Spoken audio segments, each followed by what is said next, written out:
Well, I'm here with Mike Rhoades, head men's basketball coach for VCU. Thank you for for coming on. I want to talk a little bit kind of about this offseason. Obviously, there's been some movement. You guys have lost some guys, you brought some in. Pretty typical nowadays with the transfer portal in college basketball. Can you talk a little bit just kind of about the offseason, kind of Yeah. getting some guys acclimated to VCU basketball? And I like to ask this question: is there a big difference between a high school recruit coming in and a transfer who's obviously had some collegiate experience? Yeah, no, great question. Yeah, no, we definitely had some changes, but I think there's been a lot of positive change for sure. I thought we had a great spring. We picked up some guys that I think are really going to help us, not just high school, the college freshmen, but some transfers as well with some experience under their belt. So, yeah, no, I think there is a difference between, a high school recruit coming in as a freshman, trying to figure all this out, the speed of the game, the intensity of workouts, and having a real college schedule academically and in their sport.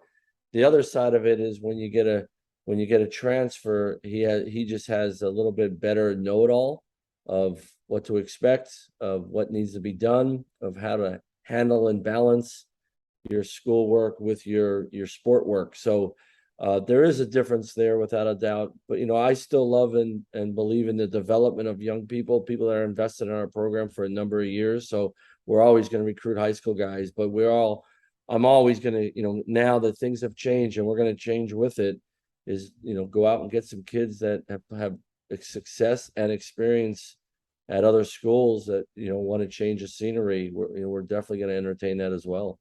Definitely. And you talk about your program, VCU, even before you got there, since joining the A10, I think you guys have won 70% of your conference games. Last couple of years, you guys have finished second in the A10. You know, when it comes to especially transfers, I know you brought in Jackson and Johns from Michigan, also David Shriver from Hartford. You know, Right. how important or is it when you're pitching this to a transfer who, let's say, wants a new start, right? Or maybe a grad transfer who wants the opportunity to win, to have your program be so successful, so consistent, just kind of the VCU brand, how important that is? Right. That's number one. I mean, look, we just got two guys 2 years in a row drafted in the NBA draft, and I think a lot. And they're both very, very talented players, in Bones Highland and Vince Williams, and worked extremely hard to get where they're at now. But I also think our program, well before I was here, has such a great reputation of playing really hard, winning big games, and playing a certain style that allows guys to be evaluated by the next level. And we have pros all over the world out of VCU. I think that's those transfers that are looking for something different see the combination of winning and development and guys springboarding from VCU into professional careers. I think that's really important. But VCU's been winning for a long time. I don't think we tell people this enough, but we're the 12th all-time winningest Division I basketball program in the history of college basketball. And hopefully we can, get in the top 10. That's the goal. That should tell you something right there about VCU basketball. So who wouldn't want to be a part of that? And then our style of play, we play a fun style. We play a lot of guys. We play really hard. We play fast. We play with great freedom. And then everyone's going to play defense at VCU. You have no choice. But that helps you get ready for the next thing, the next part of your basketball journey. Definitely. And I know it's been early on. You've had just off season workouts. You're kind of, probably obviously getting more into some formal practices. But, for this team, and I would say in a very experienced, high expectations for the Atlantic 10 as a whole. I Yeah. look at St. Louis, look at Dayton, Loyola coming in, Davidson's always there. But for you guys, with what you've seen so far, for you guys to be successful this year, you guys are going to be great at what? What do you think is going to be kind of the marker of this team? But it's our defense. Yeah. Is we want to be a lead in our defense, and losing Keyshawn and Vince, two perimeter defenders that were fourth year guys that knew exactly what we want to do in defense. We got to make sure the new guys, the transfers coming in, the freshmen who are going to throw in the fire, and guys just stepping up their roles are high level defenders. And so, we always want to make sure we're one of the best defensive teams in the country. That comes with effort and discipline and building that foundation that we always, try to build on and build habits every day. So that's number one. That creates our style of play. And then secondly, the second thing is be more efficient offensively, shoot the ball better. I think we recruited to that. I think guys a year older, better roles. We're going to shoot the ball better. We're going to have better offensive players on the court than in the past. I think that's really going to help us, and we'll have more shooters on the court. So if we shoot the ball better without and get our turnovers down, I think we'll be a better team because of that. Yeah, definitely.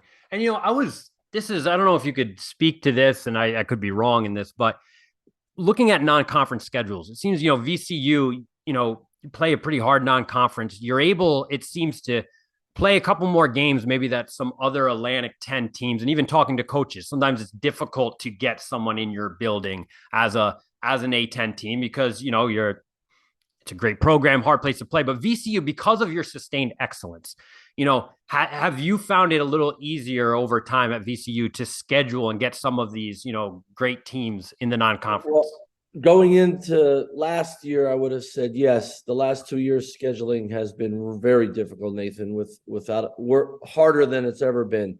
So, when I was here in 2009 with Coach Smart for 5 years, I saw the formula we had, and VCU's had that. Now, what's exciting is because of our brand and a national brand and a fun style of play, tournaments, the MTEs, they want VCU there. Our fans travel. We have great ratings, and our play has helped us get those invitations, and we don't take them for granted. Those are huge opportunities to play some blue bloods, some great teams, and to be in some awesome tournaments and go to some great places for a great experience. We've had opportunities to play some teams throughout the years that are exciting games and become great TV games. But now where Power 5 teams have gone to, 20 games and they have multiple challenges with other leagues, Power 5 leagues, that has created even a harder time to find some of those. And not everybody's like Tony Bennett at UVA who will play us and come to the Siegel Center.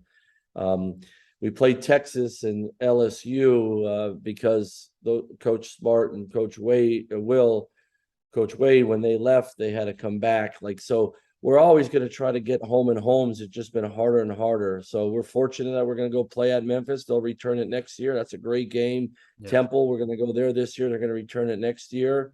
We got Vanderbilt returning back, but getting those types of games are very, very hard. We're not the only ones in that boat. Other teams in our league as well. But, we try to play in neutral games. We just can't get teams to play us. We were going to go all the way to the West Coast to play in a neutral game because would have been a great game, and teams didn't want to play us. Now it's a backhanded compliment, and not everyone wants to play us or come to our place, but we got to find those games, and we got to continue to be creative and sort of be on the front end of some scheduling, and we're trying. So our schedule is pretty good this year. We got to take care of business.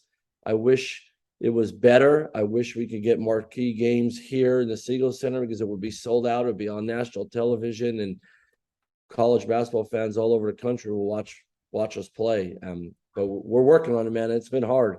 Yeah, no, definitely. Well, I think probably the tournaments too. That's where you see it, at least because, like you said, your fans do travel. The brand is strong, so at least to have that opportunity, is great to see. Not just for VCU, but for the conference as well. Because I think and I kind of want to one of the last questions I had for you is looking at the conference. I think it's in a very strong place. There's a lot of new hires that have come in that I think are going to be great. Kind of moving some programs forward. And then obviously Loyola, where I could see them maybe having the same impact of VCU. Now that's a high ask in terms of when you guys came in at 2013. I know you don't want them to be that good, but I mean, in terms of just from the conference, honestly, we want them to be that good. We need for us to get multiple teams in the NCAA tournament, we need everybody in our league to take, to take a big step. We got to win all our teams in the A10. We got to win 70% of our non-conference games. Yeah. And we got to schedule competitive games, but we got to win. We got to win 70% of our games, because then when we go into league play, in which, going anywhere on the road in the Yeah. A10 is really hard. And now there's new coaches, there's new energy in some of these programs. Loyola coming in, which gives us a huge shot in the arm, and they're very good. So, and we're going to beat each other up. But if we take care of business in the non-conference, those if we go on the road and lose a game, it's not a killer like it could have been. It maybe been the last few years. So that that's our charge. I think all the coaches know in the A10 that we want to take care of business in the non-conference. So when we get in the league play, we keep pushing each other and challenging each other, but it helps us have a chance to get multiple teams in the NCAA tournament. Definitely, yeah. No, and that's why I think, even just following it, how important, like you said, those non-conference games are, because you're gonna get beat up in A10 play, and I think there's no reason in whether it be this year or the next couple of years for the A10 to not be a four bid league. It has the coaches. I hope so, and I hope VCU is one of them. But I agree with you, Yeah. Nathan. Like I mean, I think there's some really good programs, really good coaches, but there's really good players in the A10. Yeah. There's really good players, and there's guys from the A10 that have been drafted recently, and guys making teams going through the G League 1 or 2 years and making NBA rosters. It just tells you how good the players are, and then you add good experienced coaches and programs with basketball traditions, even if they were down for a little bit. Yep. Those programs try to they figure it out and get back to where they want to be. So, but we got to make sure we take care of business non-conference. That's the key going into the season. Definitely. Definitely. Well, listen, coach, thank you. I appreciate the time. I know you're busy. But best of luck this season. I'll be rooting hard for you. And yeah, all the best. Thanks for all you do for the A10 and college basketball. Thanks so much, man. Definitely. All right.